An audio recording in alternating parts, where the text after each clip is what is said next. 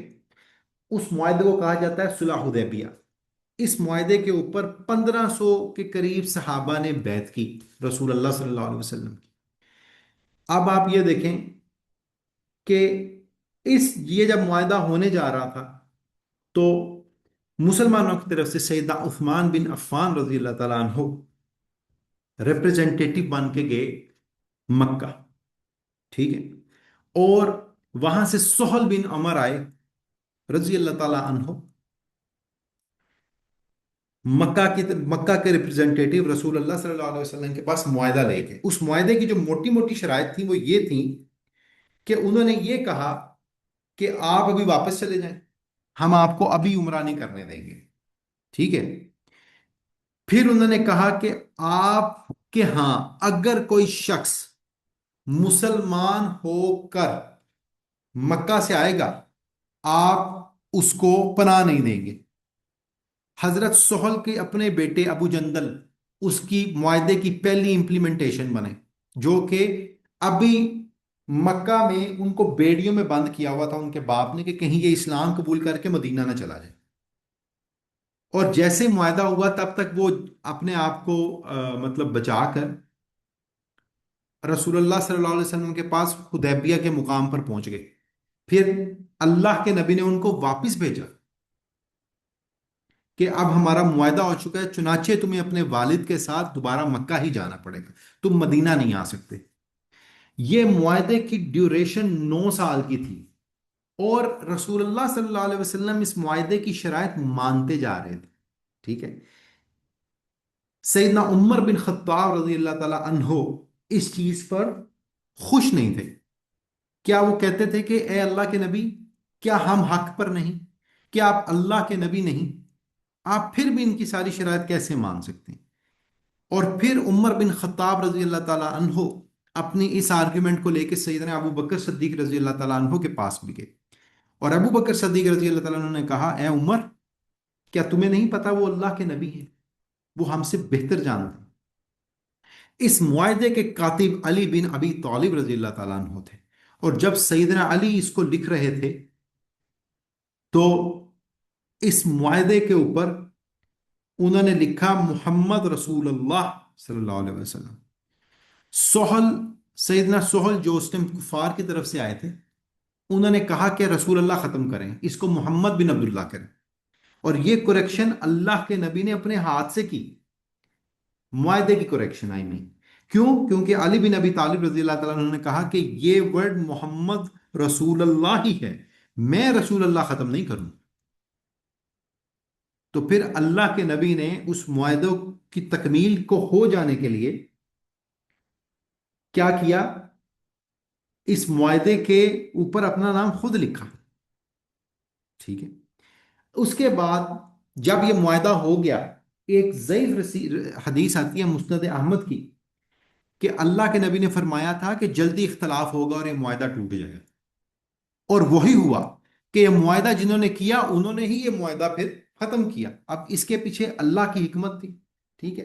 اب انہوں نے تو چال چلی، دغا بازی چلی کہ کوئی بھی قریش کا بندہ مدینہ نہیں جائے گا تو مدینہ میں مسلمان بڑھیں گے نہیں، لیکن اللہ کو تو کچھ اور منظور تھا۔ ایک صحابی تھے ابو بصیر رضی اللہ تعالیٰ عنہ، جو کہ مدینہ آئے اور ایز پر دا ٹروس آف حدیبیہ ان کو واپس لے کے جا رہے تھے قریش مکہ۔ انہوں نے رستے میں ان دونوں جو بھی قریش کے لوگ تھے ان کو قتل کیا، اور وہ ایک ساحل کی طرف ہو چلے، ایک پانی کے پاس انہوں نے اپنا پڑاؤ کر لیا کہ اب ہم یہاں رہیں گے کیونکہ ہم مدینہ نہیں جا سکتے ایز پر دا معاہدہ۔ اب جو شخص بھی مکہ سے مسلمان ہوتا وہ مدینہ کی بجائے اس پانی والے ایریے میں، جو کہ غالباً جدہ والا ایریا ہو سکتا ہے، اس ایریے پہ جا کے پڑاؤ کرتے، اور جب وہ پڑاؤ کرتے گئے تو وہاں مسلمانوں کی اکثریت بڑھتی گئی۔